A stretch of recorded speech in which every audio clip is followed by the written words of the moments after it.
नमस्कार। हर बार हम आते हैं आपके पास, कहते हैं मुद्दे वही जो आपको छूते हैं।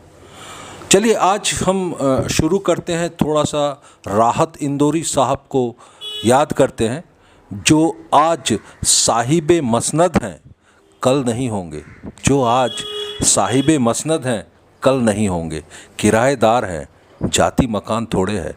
ये क्यों बोल रहे हैं 2021 में जो ये प्रजातंत्र का उत्सव आ रहा है, मतलब ये जो सामने इलेक्शन आ रहा है, इसमें आप हैं भाग्य विधाता जो आम को खास और खास को आम बना सकते हैं।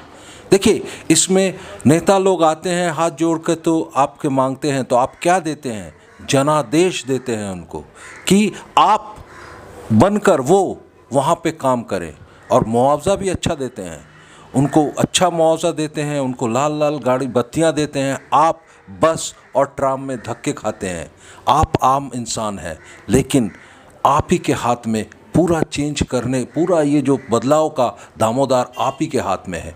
तो ये 2021 के इस प्रजातंत्र के उत्सव पे सामने रखते हुए हम हर बार जा रहे हैं। मुद्दे बहुत हैं, बहुत सारे जो ज़मीनी मुद्दे हैं, जो आपसे जुड़े हुए मुद्दे हैं, उन्हीं पे बात कर रहे हैं। तो आज हम आए हुए हैं जिस शख्सियत से हम पहले भी आ चुके हैं, उनसे बात भी कर चुके हैं, उनसे रूबरू हो गए हैं, वो बहुत जाने पहचाने चेहरे भी हैं। वो हैं जनाब शमीम अख्तर साहब।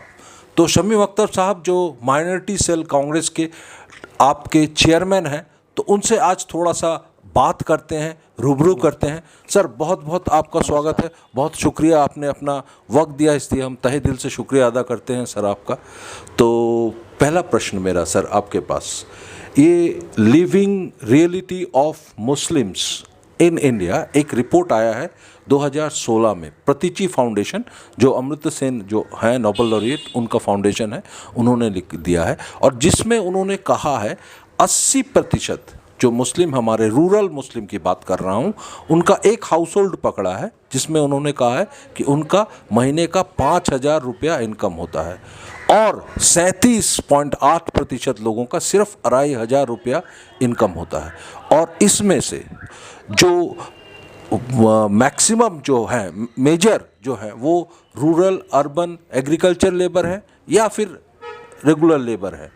तो अभी ये जो अपीसमेंट, माइनॉरिटी अपीसमेंट की बातें भाजपा कर रही है कि कहीं ना कहीं इस सरकार ने अपीसमेंट की है, तो अपीसमेंट का मतलब है मैं आपको आपकी तामेदारी कर रहा हूँ, आपको उठा रहा हूँ, लेकिन रियलिटी में वो नहीं है। क्या बोलना चाहेंगे सर, माइनॉरिटी कमीशन के चेयरमैन के हैसियत से, डिपार्टमेंट के आपको जो चेयरमैन की हैसियत से क्या कहना चाहेंगे?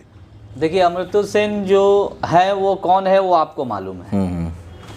उन्होंने सर्वे किया है अपने तो उन्होंने नहीं, उनके फाउंडेशन जो है प्रतीची फाउंडेशन ने किया है। तो फाउंडेशन जो है वो उनका अपना है, वो अपने तरीके से सर्वे करवाए हैं। आपको क्या लगता है कि 5,000 रुपये एक फैमिली के पास जाता है जिनकी आमदनी है? मुझे नहीं लगता। आपने अभी बात कही कि 82 लाख लोग ऐसे हैं जो 5,000 नहीं, 82 लाख नहीं, मैंने कहा है कि 80% जो रूरल मुस्लिम है, 80% जो रूरल मतलब जो गांव में रह रहे हैं, उनका 5,000 रुपया प्रति मंथ महीने का हाउस होल्ड पकड़ा गया है, इनकम है 2020 में खड़े होके। ऐसा नहीं है, उससे भी खराब पोजीशन है। अच्छा, आप कहना चाहते हैं उससे भी खराब है? उससे भी खराब है। तो सर आप जो कह रहे हैं उसका मापदंड क्या है? मतलब क्या कोई रिपोर्ट आप पेश कर रहे हैं, रेफरेंस दे रहे हैं? आप जाएं देखें कि उनके पास जीने का कोई तरीका नहीं, जीने का कोई साधन नहीं है उनके पास में। न तो उनके पास अखबार पहुंचती है, न तो उनके पास एंड्रॉयड मोबाइल होता है, न तो उनके पास टेलीविज़न है, न उनके पास इंटरनेट है कि वो इन समझ सके कि उनके बारे में क्या, कलकत्ते शहर में, बंगाल की राजधानी में क्या चल रहा है, उनको लेकर क्या राजनीति यहाँ हो रहा है। देखिए, ममता बनर्जी ने सिर्फ 27% जो मुसलमान, सरकारी जो तादाद है, जो आंकड़ा है, उसमें 27% मुसलमानों की बात कही जाती है बंगाल में। उनको ये दिखाया जा रहा है कि 5,000 रुपये ये लोग कमाते हैं, एक फैमिली में 5,000 रुपये। आप चले जाएं देहातों में कि वो जो काश्तकार हैं, जो किसान हैं, जो कृषि हैं, उनके तन पे कपड़ा नहीं है। उनके बच्चे को आप देखें, वो बेचारे, उनके तन पे एक चड्डी, एक गंजी की शक्ल में नहीं है। औरतें सिर्फ एक साड़ी लपेट कर रहती हैं। अगर मैं गलत कह रहा हूं तो आप मुझे बोले। 5,000 बोलकर वो सिर्फ मुसलमानों को बहला रही हैं। उनके बारे में उन्होंने कभी भी नहीं सोचा। उन्होंने नहीं कहा है, ये मैं फाउंडेशन की बात, मैं प्रतीजी फाउंडेशन की बात कर रहा हूँ, जिन्होंने सर्वे दिया है। तो सेन है। हाँ, नहीं वो फाउंडर है, वन ऑफ द फाउंडर। हाँ, मेरे कहने का मतलब वो किस पार्टी से जुड़े हैं ये बताइए ना। हाँ, नहीं वो तो कोई एक नोबेल लॉरिएट है, वो तो किसी पार्टी से जुड़े नहीं है। अभी उन्होंने एक रिपोर्ट, अभी तृणमूल के बारे में कुछ रिपोर्ट अभी कहा था, जिसका भी भाजपा में बहुत, रविंद्रनाथ टैगोर के बारे में बवाल मचा हुआ। तो कहीं ना कहीं मुझे लगता है कि ये एक साजिश के तहत ये किया गया। मुसलमानों के हालात यहाँ बहुत बदतर है। आप हिंदुस्तान के अलग अलग स्टेट में, राज्यों में चले जाएं, बिहार चले जाएं, यूपी चले जाएं, यहाँ नहीं शमीम साहब, मैं सिर्फ बंगाल की राजनीति में बता रहा हूँ, उससे भी बदतर जो हम लोग कहते हैं कि बिहार में मुसलमानों के हालात बहुत बदतर है, यूपी में उससे भी खराब पोजीशन यहाँ बंगाल में है। आज भी गांव में परसेंटेज जो मकान है। नहीं शमीम साहब, मैं आपसे थोड़ा सा सहमत होते हुए भी असहमत हूँ, लेकिन सहमत इस तरह से हो रहा हूँ क्योंकि एक सच्चार कमेटी बोल के एक कमेटी बनाई थी 2005 में मनमोहन सिंह जी ने जी, तब वो चीफ प्राइम मिनिस्टर थे। 2006 में ये सच्चार कमेटी ने अपना रिपोर्ट पेश किया था। उन्होंने कहा था कि ये 2006 की बात कर रहा हूँ कि पूरे जो माइनॉरिटी के, पूरे भारतवर्ष में जो माइनॉरिटी कम्युनिटी की हालत है बंगाल में सबसे खराब है। मैं तो वही सब 2006 में जी, लेकिन अभी ये 2020 है। मैं वही चीज कह रहा हूं। बोलिए। तो 6 और 20, 14 सालों में यह हालात नहीं सुधरे हैं। आप ये बोलना चाह रहे हैं कि हालात नहीं? वही चीज करो। 10 साल ममता बनर्जी की सरकार यहाँ है, 10 सालों से, 2011 से 2021। मैं वही चीज आपको समझाने की कोशिश कर रहा हूँ कि यहाँ जो हालात है वो पूरे हिंदुस्तान में सबसे बदतर मुसलमानों के हालात है। और ममता बनर्जी ये कहती है कि हम यहाँ मुसलमानों को बहुत सहूलत दे रहे हैं, जिसका फायदा बीजेपी उठाना चाहती है, बीजेपी पार्टी उठाना चाहती है कि यहाँ। माफ कीजिएगा हजरत, एक चीज उन्होंने किया है कि 97% ऑफ द मुस्लिम पॉपुलेशन को उन्होंने ओबीसी क्राइटेरिया में रखा है, और ये भी कहा है कि माइनॉरिटी जो आपका मिनिस्ट्री है उनको 2,500 करोड़ का उन्होंने पैकेज भी दिया है। अब आप बोलिए अपना कुछ। 95% जो ओबीसी, 97% जो ओबीसी की बात उन्होंने की है। आप किसी फैमिली, एक फैमिली को भी लाकर आप दिखा दे कि जो 1,200 करोड़ रुपए की जो आप बात कर रहे हैं, 2,500 करोड़ और 2,500 करोड़ की जो आप बात कर रहे हैं, वो 2,500 करोड़ रुपया कहाँ जा रहा है? वो 2,500 करोड़ रुपया किसके पास जा रहा है? 96% ओबीसी को जो उन्होंने दिखाया है, जितने भी 97% जो दिखाया है उन्होंने, उसमें वो उनको फायदा पहुंच रहा है या सिर्फ ये तृणमूल के लोग ही, ये जो कुछ चंद लोग होते हैं, एक गांव में एक सरगना बैठा होता है, उसके पास ये पैसा जाता है, वो दिखा देता है कि इस फैमिली को उनके डेवलपमेंट के लिए ये पैसा दिया जाता है, उनके एजुकेशन में वो पैसा दिया जाता है, उनके घर में रोजगार के लिए पैसा दिया जाता है। आप चले जाए ना, आप मैं तो आपको कह रहा हूं कि तृणमूल वाले, और फिर मैं कहूंगा कि नदीमुल हक माइनॉरिटी के चेयरमैन हैं, वो क्यों नहीं बात को उठाते हैं? उनको तो इस कौम की जिम्मेदारी लेनी चाहिए अपने कांधों पर। अगर ममता बनर्जी ने उनको कौम की जिम्मेदारी दी है, माइनॉरिटी के वो चेयरमैन हैं, प्लस वो शमीम साहब, आप जो मुद्दा उठा रहे हैं, हम आज वक्त थोड़ा कम है तो हम आज 1-2 मुद्दे पे ही बात करेंगे। तो हम बोलना भी चाह रहे हैं दर्शकों से, शमीम साहब के पास हम आएंगे, और एक मुद्दा है वक्फ बोर्ड का, आपके पास आएंगे हम उस मुद्दे को लेके बाद में, उस पर बात करेंगे। उस वक्फ बोर्ड का एक मुद्दा मैं आपको दे दूं, बताइए आप। मैं एक मुद्दा आपको दे दूं, 39 दरगाह रोड। हाँ, मैंने इस पर काम शुरू किया है। 39 दरगाह रोड, आपने क्या किया उस पर? मैंने आरटीआई किया हूँ। 39 दरगाह रोड ये कब्रिस्तान की ज़मीन थी, जहाँ तक मुझे मालूम है। वहाँ मुतवल्ली थे, मुतवल्ली ने किसी को लीज पे दिया। उस आदमी ने क्या किया कि कारपोरेशन से 2 नंबरी करके उसको म्यूटेशन करवा लिया। उसने म्यूटेशन करवाने के बाद एक कलकत्ता की बहुत बड़ी कंस्ट्रक्शन कंपनी है कलीम ग्रुप, उसको उसने वो लीज ट्रांसफर कर दिया, उसको उसने वो बेच दिया।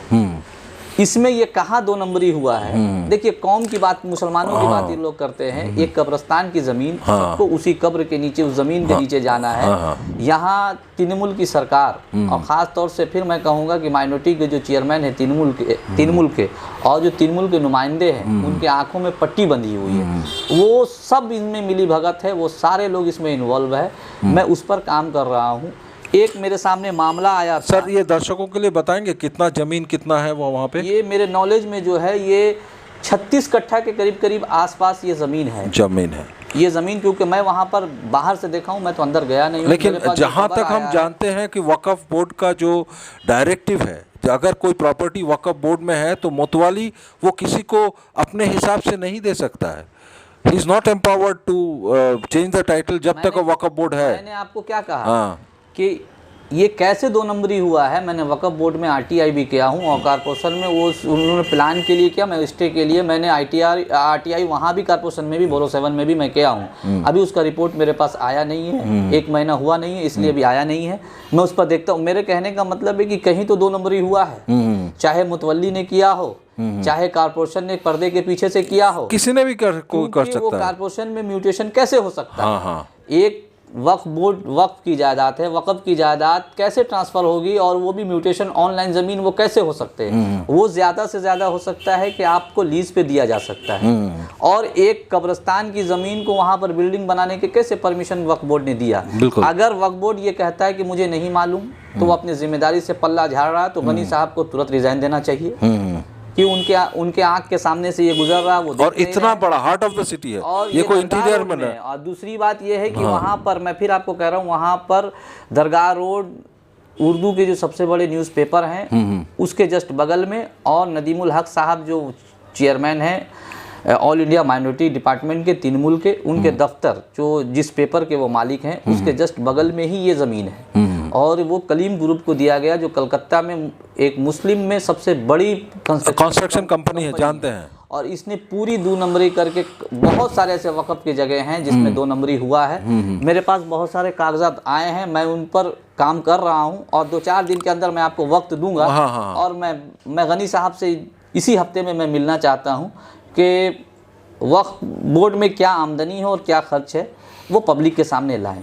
मुझे मालूम है कि ये रास्ता इतना आसान नहीं है, लेकिन मेरा काम है करना। मेरी पार्टी ने जिम्मेदारी दी है तो मैं करूंगा। नहीं शमीम साहब, क्यों हम आपसे प्रश्न कर रहे हैं, क्योंकि आप जिस ओहदे पे बैठे हुए हैं, आप कोई एक रीजनल पार्टी के नुमाइंदे नहीं हैं, आप एक नेशनल पार्टी के नुमाइंदे हैं।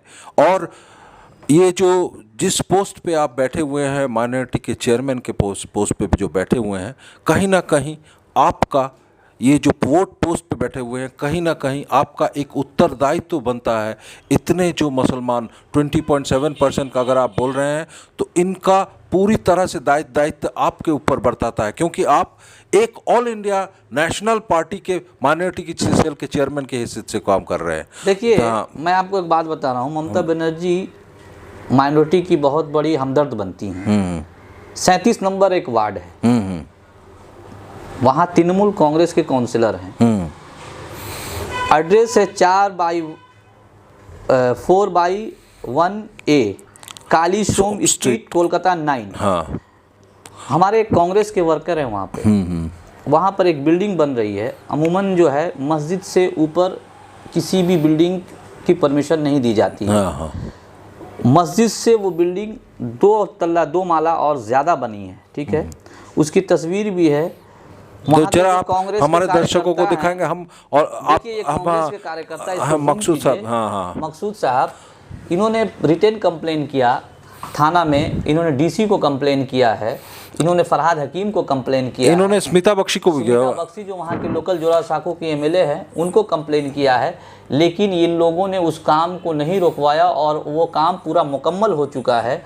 और कंप्लेन जो हुआ था, देखिए मैं आपको ये भी बता दे रहा हूँ, मैं आपको फ़ोटो दिखा रहा हूँ, 1 मिनट मैं आपको फ़ोटो दिखा दे रहा हूँ। फ़ोटो है हमारे पास, देखिए ये फ़ोटो है, ये मस्जिद से 2 माला थोड़ा सा जूम कीजिए उसको, हाँ, ताकि दर्शकों को मालूम पड़े। ये देखिए, ये मुसलमानों की बात करने वाली ममता बनर्जी और इनके नुमाइंदे, ये सारे लोग तोलाबाजी में मुब्तला हैं, ये लोग इन्वॉल्व हैं। ये लोग पैसा लेकर न मंदिर देखते हैं, दिख नहीं रहा थोड़ा सा, न मंदिर देखते हैं, न मस्जिद देखते हैं। इन लोगों ने जो कर कर यहाँ घोटाला कर कर बैठाए हुए हैं, ये देखिए,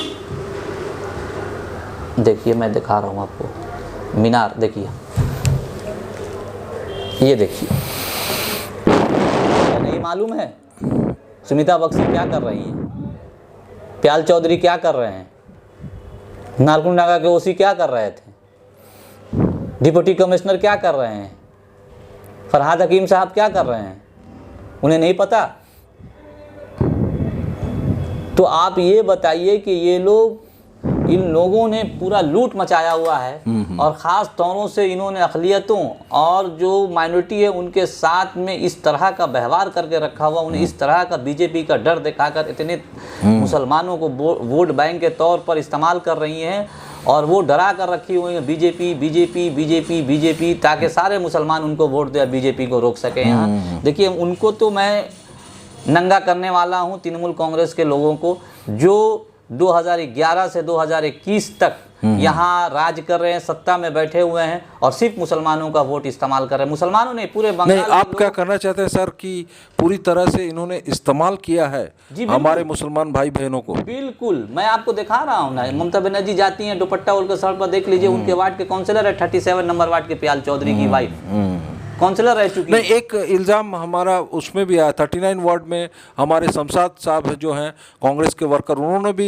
ये अवैध निर्माण, इलीगल कंस्ट्रक्शन को लेके उन्होंने भी मुद्दा उठाया था। पूरे इलाके में, ये पूरे कलकत्ते में ही नहीं, और कलकत्ते के आसपास के जो शहर हैं, चाहे आप चले जाइए, हावड़ा चले जाइए, हुगली चले जाइए, अवैध निर्माण का ये धंधा बना हुआ है, ये सिंडिकेट राज चल रहा है। और शमीम साहब एक बात भी कहना चाह रहे हैं, ये जो अवैध निर्माण है इसमें सबसे ज़्यादा अफेक्टेड हो रहे हैं हमारे जो मुसलमान भाई बहन हैं, ये ज़्यादा अफेक्टेड हो रहे हैं, क्योंकि अगर आप देखिएगा जो वार्ड पे ये ज़्यादा हो रहा हो। यही चीज़ कहना चाह रहा हूँ कि गरीब आदमी जो मकान खरीद रहे हैं वो इलीगल कंस्ट्रक्शन में खरीद रहे हैं, और बहुत पैसा देके खरीदना पड़ा है, 5,000 स्क्वायर फीट राजा बाजार के इलाके में, जकरिया स्ट्रीट के इलाके में, बिल्कुल बगान के सेंट्रल कोलकाता के इलाके में बिकता है, और उस बिल्डिंग का कोई वजूद नहीं है। उन्हें सिर्फ बेवकूफ़ बनाने का काम किया जा रहा है। उसका खर्चा 2,000 रुपये आता है, और ये 7,000 रुपये ये प्रमोटर लोग उसका दाम लेते हैं। और ये प्रमोटर सिर्फ नाम के होते हैं, जितने भी तृणमूल के काउंसिलर हैं वो सारे लोग एक प्रमोटर को खड़ा कर कर काम करवाते हैं, और सारा हिसाब व किताब और पैसा लेन देन सारा चीज़ वो खुद करते हैं। सिर्फ एग्रीमेंट वो दूसरे के नाम से बनाते हैं ताकि वो पकड़ में नहीं आए। लेकिन आप मान लीजिए कि इनका बस टाइम चलाओ आ चुका है, ये लोग जाने वाले हैं, इन लोगों का बुढ़िया बिस्तर बंधा चुका है। तो ये सर अभी ये जो मुद्दे जो हैं शमीम साहब बहुत सारे हैं, एक दिन में कवर करना संभव नहीं है, काम बहुत ज़्यादा है। और ये बात हम और भी आएंगे आपके पास कि वक्फ बोर्ड को लेके और भी बहुत सारे मसले हैं जिनको लेके हम बात करेंगे आपसे। अभी है कि वक्फ बोर्ड के ऊपर में चार्ज किया जाए, जहाँ जहाँ 2 नंबरी हुआ है, जहाँ जहाँ इन्होंने लीज पे दिया हुआ है, उसका भी लेखा जोखा कौम को चाहिए, मुझे नहीं चाहिए, यहाँ के आवाम को चाहिए, यहाँ की जनता को चाहिए। अगर उसका पैसा सही से इस्तेमाल किया जाए तो यहाँ एक भी मुसलमान रास्ता में भीख मांगते हुए नज़र नहीं आने वाला है, मैं आपको दावे के साथ कह रहा हूँ। अच्छा शमीम साहब, आप और एक जो मुद्दा हम उठाना चाह रहे हैं आपसे बात करना, क्योंकि आप जिस चेयर पे बैठे हुए हैं उसको मद्देनज़र रखते हुए हम समझ रहे हैं ये प्रश्न करना बहुत लाजमी बन जाता है कि बंगाल की राजनीति में और एक पॉलिटिकल पार्टी उतर रही है जो अपने आप को मुसलमानों का रहनुमा बोलती है, AIMIM। तो आप क्या कहना चाहेंगे उनके बारे में? इत्तेहादुल मुस्लिमीन, देखिए यहाँ धर्म के लिए सियासत करने के लिए कोई जगह नहीं है धर्म के नाम पर। मेरे कहने का मतलब ये है कि धर्म के नाम पर ये मुल्क बट चुका है। हमने एक बार, हमारे आबा व अजदाद ने कुर्बानियाँ दे चुके हैं, हमारे घर लूट चुके हैं, हमारे लाखों लोग कट चुके हैं।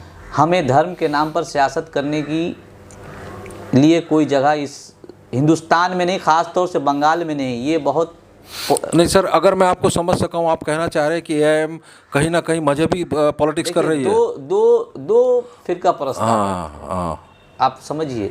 एक भाजपा संघ परिवार, दूसरा MIM इत्तेहादुल मुस्लिमीन, दोनों ही धर्म की राजनीति करते मतलब आप बोल रहे हैं ये दोनों ही एक पहलू के दो सिक्के हैं। पहलू है। मैं इससे पहले भी कह चुका हूँ कि ये इत्तेहादुल मुस्लिमीन जो है वो तृणमूल बीजेपी की ही पार्टी है। बीजेपी ही उसको सामने ला रहे हैं कि मुसलमानों का वोट तकसीम किया जाए, बांटा जाए और बीजेपी वहां से जीत हासिल कर सके। मैं ये कह रहा हूँ कि इत्तेहादुल मुस्लिमीन के लिए कोई जगह बंगाल में नहीं है।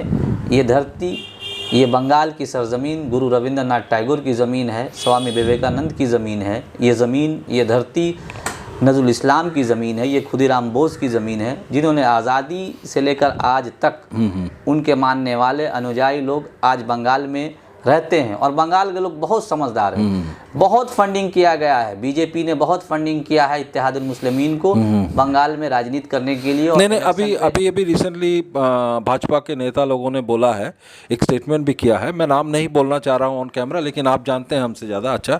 उन्होंने कहा है कि कांग्रेस और ये जो CPM है दोनों साइडलाइन वाले हैं। हाँ, एक्चुअली मुकाबला TMC और भाजपा के साथ है। ये लोग साइडलाइन में कहीं ना कहीं ये लोग TMC को लाने के लिए ये लोग काम कर रहे हैं। क्या आपका क्या ये है इस पे, आपका नजरिया क्या है शमीम साहब? नहीं, हमारा तृणमूल से कोई गठबंधन है और बीजेपी तो यहाँ हम लोग तो उसको मानते ही नहीं है, क्योंकि ये धर्म के नाम पर राजनीति करती है और धर्म के नाम पर ये मुल्क एक बार बढ़ चुका है। तो कांग्रेस आइडियोलॉजी जो है वो शुरू से इसके खिलाफ रहा है। मेरे बोलने का मतलब ये है कि 2014 में भी नरेंद्र मोदी इस देश के प्रधानमंत्री हुए थे, उसके बाद 2016 में भी यहाँ चुनाव हुआ था। उस चुनाव में भी बीजेपी ने कुछ खास नहीं किया था, लेकिन 2019 में कांग्रेस यहाँ अपोजिशन पार्टी बन के उभरी थी। लेफ्ट के साथ में हमारा गठबंधन था। उसी को खत्म करने के लिए ये बीजेपी को ममता बनर्जी इतना बढ़ावा दे रही है कि लेफ्ट फ्रंट और कांग्रेस का जो अपना वोट बैंक है, जो हम जैसे लोग चाहने वाले हैं, जो सेकुलर लोग हैं, जो कांग्रेस बीजेपी तृणमूल से तंग आकर जो कांग्रेस को और CPM को वोट देना चाहते हैं, उनको दूर रखा जाए। वो वोट अपनी तरफ से लाएं, अपनी तरफ लेकर आएं बीजेपी के नाम पर, बीजेपी से डराएं। देखिए, यहाँ बीजेपी को कुछ भी फायदा होने वाला नहीं है। जो भी फायदा बीजेपी को होगा वो तृणमूल कांग्रेस का ही सीट कटेगा, ना कांग्रेस का ना CPM का। अच्छा, तो आप वही कहना चाह रहे थे। तो शमीम साहब देखिए, मुद्दे बहुत हैं, प्रश्न भी बहुत है, लेकिन एक दिन में सब कवर करना शायद होगा नहीं। तो हम आपसे ये जो मोटे मोटे मुद्दे हैं इसी पे बात करना चाह रहे हैं और बात रिस्ट्रिक्ट करना चाह रहे हैं। अगर हम ये 2021 के इलेक्शन को सामने देख लें, और अगर आप मुझे एक प्रश्न बताइए कि ये कांग्रेस, मैं CPM कांग्रेस जोट नहीं बोल रहा हूँ, मैं बोल रहा हूँ कांग्रेस और CPM का ये जो जोट है, इसको आप किस तरह से जस्टिफाई कर रहे हैं? क्योंकि कहीं ना कहीं आप कांग्रेस 2021 में TMC को लाने में कांग्रेस का बहुत बड़ा हाथ रहा है। 2011 में कांग्रेस TMC को हलाने में कांग्रेस का बहुत बड़ा हाथ रहा है।